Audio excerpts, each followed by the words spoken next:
एक बार की बात है। एक गांव में एक किसान रहता था। उस किसान को जानवर पालने का बहुत शौक था।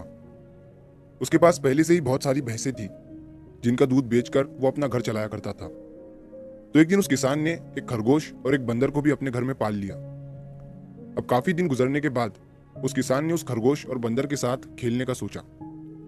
उस किसान ने अपने खेत में बहुत सारे छोटे छोटे गड्ढे कर दिए और फिर उन गड्ढों पर मिट्टी डालकर उन गड्ढों को बंद कर दिया और किसी एक गड्ढे में उस किसान ने एक गाजर को छुपा दिया।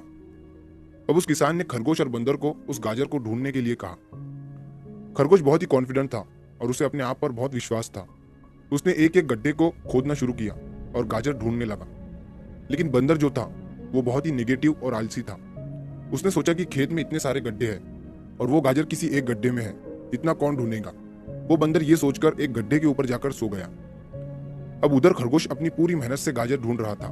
एक एक करके खरगोश ने सारे गड्ढे देख लिए, लेकिन उसे किसी भी गड्ढे में गाजर नहीं मिली। सिर्फ एक गड्ढा बाकी रह गया था, जिसके ऊपर बंदर सो रहा था। अब खरगोश बंदर के पास जाता है और उसे उस गड्ढे पर से उठने के लिए कहता है।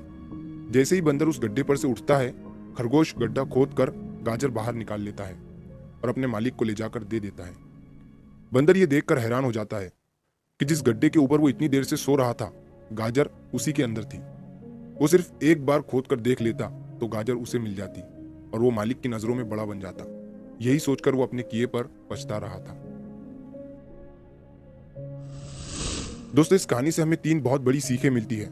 पहली ये है कि हमें कभी भी अपने काम के प्रति नेगेटिव नहीं सोचना चाहिए। जैसे उस बंदर ने सोचा कि इतने सारे गड्ढे हैं और गाजर किस गड्ढे में है पता नहीं। यही सोचकर उसने उस काम को अपने लिए बड़ा बना दिया। और दूसरी सीख हमें इस कहानी से ये मिलती है कि हमें एटलीस्ट कोशिश भी तो करनी चाहिए, क्योंकि हम जब तक कोशिश नहीं करेंगे किस्मत भी हमारा साथ नहीं देंगी। अगर वो बंदर जिस गड्ढे पर सोया हुआ था वहां से ही गाजर को ढूंढना शुरू करता तो उसे गाजर मिल जाती, लेकिन उसने कोशिश ही नहीं किया। और तीसरी सीख हमें इस कहानी से ये मिलती है कि हमें जल्दी हार नहीं माननी चाहिए। अब हमें नहीं पता कि हमें अपने काम में कौन से साल में कामयाबी मिलेंगी।